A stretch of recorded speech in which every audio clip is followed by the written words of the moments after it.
Welcome back, students, to Chapter 6 of My Father's Dragon. This one's called My Father Meets a Rhinoceros. My father soon found a trail leading away from the clearing. All sorts of animals might be using it too, but he decided to follow the trail no matter what he met, because it might lead to the dragon. He kept a sharp lookout in front and behind and went on. Just as he was feeling quite safe, he came around a curve right behind the two wild boars. One of them was saying to the other, "Did you know that the tortoises thought they saw Monkey carrying his sick grandma to the doctor last night?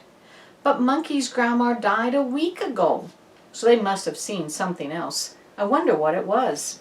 "I told you that there was an invasion afoot," said the other boar, "and I intend to find out what it is. I simply can't stand invasions." Me neither," said a tiny voice. "I mean, me neither." And my father knew that the mouse was there too. "Well," said the first boar, "you search the trail up this way to the dragon, and I'll go back down the other way through the big clearing, and we'll send Mouse to watch the ocean rocks, in case the invasion should decide to go away before we find it." My father hid behind a mahogany tree just in time, and the first boar walked right past him. My father waited for the other boar to get a head start on him, but he didn't wait very long, because he knew that when the first boar saw the tigers chewing gum in the clearing, he'd be even more suspicious.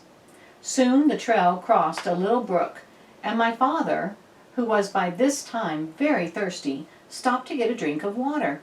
He still had on his rubber boots, so he waded into the little pool of water and was stooping down when something quite sharp pricked him up by the seat of the pants and shook him very hard. "Don't you know that's my private weeping pool?" said a deep, angry voice. My father couldn't see who was talking because he was hanging in the air right over the pool. But he said, "Oh no, I'm so sorry. I didn't know that everybody had a private weeping pool." "Everybody doesn't," said the angry voice, "but I do, because I have such a big thing to weep about, and I drown everybody I find using my weeping pool." With that, the animal tossed my father up and down over the water. What is it that you weep about so much?" asked my father, trying to get his breath. But he thought over all the things he had in his pack. "Oh, I have many things to weep about, but the biggest thing is the color of my tusk." My father squirmed every which way, trying to see the tusk, but it was through the seat of his pants, where he couldn't possibly see it. "When I was a young rhinoceros, my tusk was pearly white," said the animal. And then my father knew that he was hanging by the seat of his pants from a rhinoceros tusk. "But it has turned a nasty yellow-gray in my old age, and I find it very ugly. You see, everything else about me is ugly, but when I had a beautiful tusk, I didn't worry so much about the rest.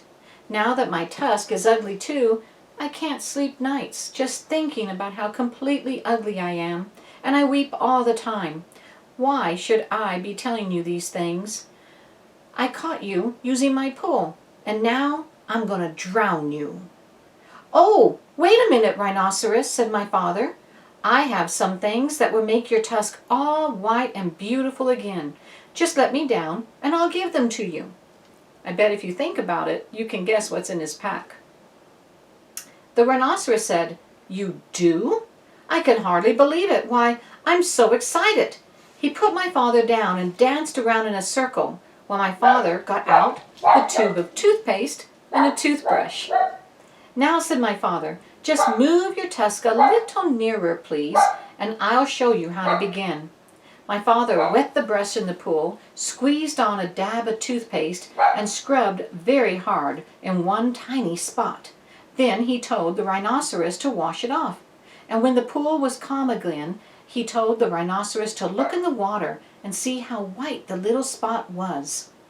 It was hard to tell in the dim light of the jungle, but sure enough, the spot shone. Purely white, just like new.